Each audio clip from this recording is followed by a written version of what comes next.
There's no sponsorship or advertising on this show, but if you'd like to show your support by, say, buying me a coffee, head on over to 5minutehistory.com/coffee to see how.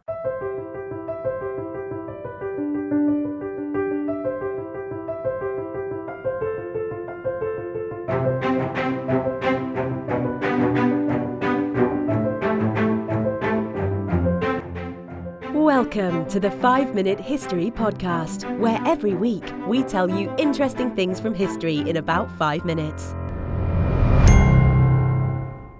And now, here is your host, Wayne Armstrong. Hi guys, welcome to the third episode of Season 3 of the 5-Minute History Podcast, The History of Coffee. As everyone probably knows, coffee is a hot drink, which is quite bitter until you add milk and sugar, and which acts as a mild stimulant, with many of us claiming that we can't function until we've had the first cup of the day. In modern times, it's come to be presented in a number of different ways, each of which comes with its own unique name, including espresso, latte, americano, cappuccino, long black, flat white, or even triple venti half-sweet, non-fat caramel macchiato. But where did coffee originally come from, and how has it evolved into what we know today? As far as documented records show, coffee has been enjoyed by people since around the 15th century, although some legends and unconfirmed reports indicate that it may have been around for much longer. One of these legends says that a Moroccan Sufi mystic, during his travels in Ethiopia, observed birds feeding on berries, and that these birds seemed to have an abundance of energy and vitality. When the mystic tried the berries for himself, he experienced the same effects. An alternative legend tells the story of a disciple of Sheikh Abu al-Hasan ash-Shadili called Omar, who was exiled from Mecca to Usab, where he lived in a cave. In order to satisfy his hunger, he chewed on some nearby berries but found them to be too bitter. He tried roasting the berries to change the flavour, but this made them hard. He then tried boiling the berries to soften them, and thus discovered that the resulting brown liquid could be used as a drink, and that the drink revitalised him and sustained him for days. His discovery earned him the right to return to Mecca, where he was made a saint, probably because the properties associated with the consumption of coffee were useful in the Islamic world, as it enabled easier fasting during the day and wakefulness at night during Ramadan. Whatever the realities are of the early history of coffee, the evidence suggests that among the first places to be using coffee are in the country of Yemen, where it was used in its Sufi monasteries. From here it soon spread to places like Mecca and Cairo. By the end of the 15th century, the use of coffee was widespread, taking in most of the Middle East. It had also by this time spread as far as southern India, Turkey, and even the Horn of Africa.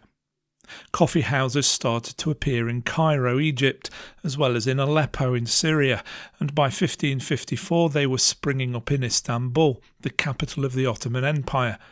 A ban on the consumption of coffee had been imposed by religious leaders due to the apparent intoxicating nature of the drink, but this was overturned by the Sultan Suleiman I in 1524. The first reference to coffee within English texts appeared in 1582. With the word being derived from the Dutch equivalent coffee, spelt Koffie, which itself was derived from an Ottoman Turkish word kahve, Khave. The original Arabic word from which the Turkish one evolved was kahwa, which referred to a type of wine which was thought to have been made from the pulp of fermented coffee berries. However, there are some suggestions that the word originated from Kaffa, Kaffa, a kingdom in medieval Ethiopia which exported the coffee plant to Arabia.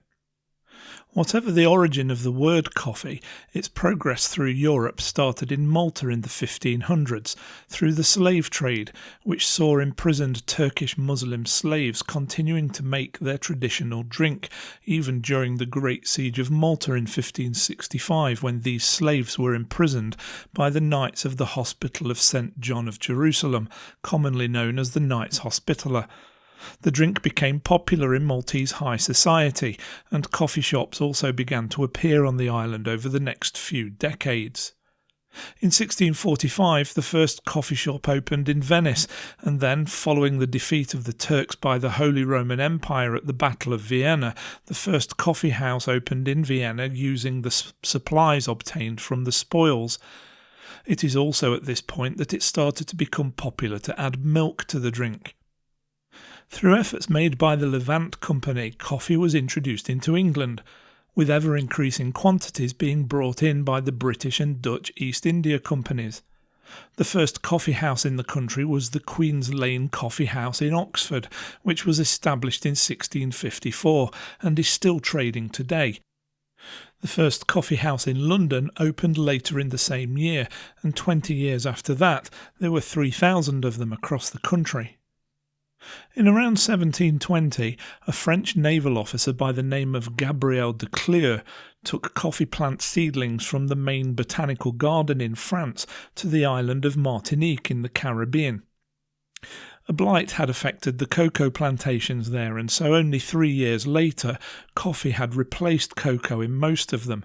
By 1770, there were nearly 19,000 coffee plants on the island, and from here the cultivation of coffee plants spread to the rest of the Caribbean islands, as well as to Mexico.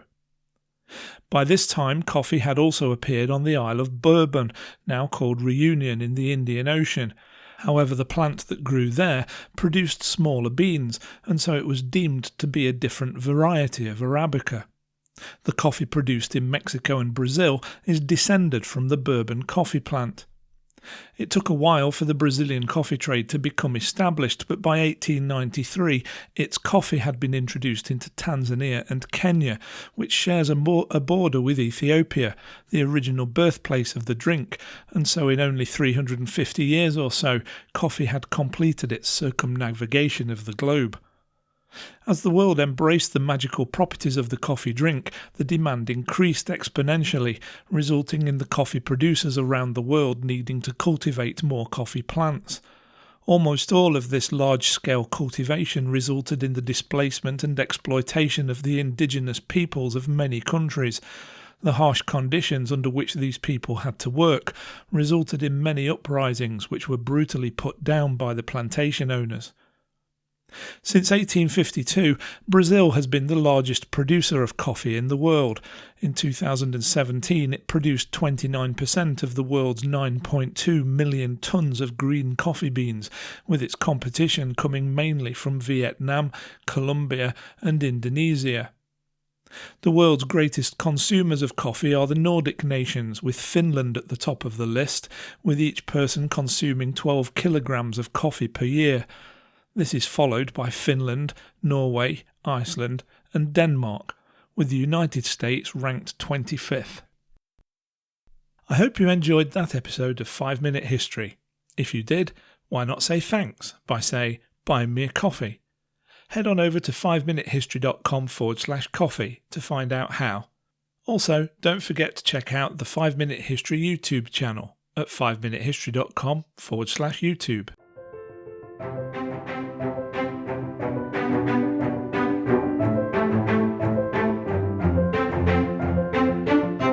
Thanks for listening to the 5 Minute History podcast at www.5minutehistory.com.